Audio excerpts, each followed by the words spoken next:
कहानी का नाम है विदेशी की मातृभाषा। एक बार अकबर के दरबार में एक विदेशी आया। उसने बादशाह अकबर के सामने एक चुनौती रखी। आप लोग मेरी मातृभाषा बताइए या फिर स्वीकार कर लीजिए कि आपके यहाँ सब मूर्ख हैं। दरबारियों ने उससे अलग अलग भाषाओं में प्रश्न किए। हर भाषा में उसने सही उत्तर दिए। वह हर भाषा इतनी अच्छी तरह बोलता था कि जैसे वही उसकी मातृभाषा हो। इसलिए कोई भी दरबारी उसकी मातृभाषा का पता नहीं लगा सका। अंत में उसने अकबर बादशाह से कहा, मैं अपनी मातृभाषा मालूम करने के लिए आपको 7 दिन का समय देता हूँ। कहिए, स्वीकार है? अकबर ने बीरबल की ओर देखा। बीरबल ने इशारे से हामी भर दी। अकबर ने विदेशी से कहा, हमें आपकी बात स्वीकार है। विदेशी धर्मशाला में ठहरा दिया गया। रात को जब वह सो गया तो बीरबल वहां पहुंचे। बीरबल ने एक तिनका लेकर विदेशी के कान में घुमाया। विदेशी ने सिर झटका और कान पर हाथ फेरा। फिर वह करवट बदलकर सो गया। बीरबल ने दूसरे कान में तिनका घुसाया। विदेशी घबराकर उठ बैठा और छल्लाते हुए बोला, अरे कौन छे, मन्ने ओंघमा हैरान कर दे। कौन है, मुझे नींद में परेशान करता है। विदेशी की कान में तिनका घुमाकर बीरबल छिप गए थे, इसलिए विदेशी उन्हें देख नहीं सका। वह फिर गहरी नींद में सो गया। बीरबल वहां से सीधे अपने घर आ गए। 7वें दिन विदेशी दरबार में हाजिर हुआ। बीरबल ने अलग अलग भाषाओं में उससे बात की। फिर उसने अकबर से कहा, बादशाह सलामत, इन महाशय की मातृभाषा गुजराती है। यह सुनकर विदेशी आश्चर्य में पड़ गया। आज पहली बार कोई उसकी मातृभाषा का सही पता लगा पाया था।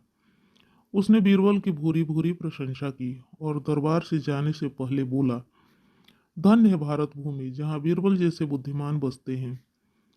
उसके जाने के बाद अकबर ने पूछा, बीरबल, इतना कठिन कार्य तुमने कैसे किया?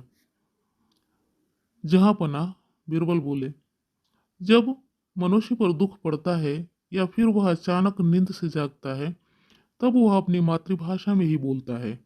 इतना कहकर बीरबल ने रात की सारी घटना कह सुनाई। सभी ने बीरबल की प्रशंसा की। अकबर ने बीरबल को सहर्ष अपने गले का हार भेंट में देकर उसका सम्मान किया। कहानी का नाम है न यहाँ न वहाँ। हुजूर, आप सब प्रकार के कार्य बीरबल को ही सौंप देते हैं, क्या हम कुछ भी नहीं कर सकते? एक दिन एक दरबारी ने अकबर से कहा, ठीक है, मैं आज तुम्हें भी एक काम बताता हूँ। बादशाह अकबर बोले, मैं तुम्हें 3 रुपए देता हूँ, इनकी 3 चीजें ले आओ। हर एक की कीमत 1 रुपए होनी चाहिए। पहली चीज यहाँ की होनी चाहिए, दूसरी चीज वहां की होनी चाहिए, तीसरी चीज न यहाँ की हो न वहां की हो। दरबारी तुरंत बाजार गया।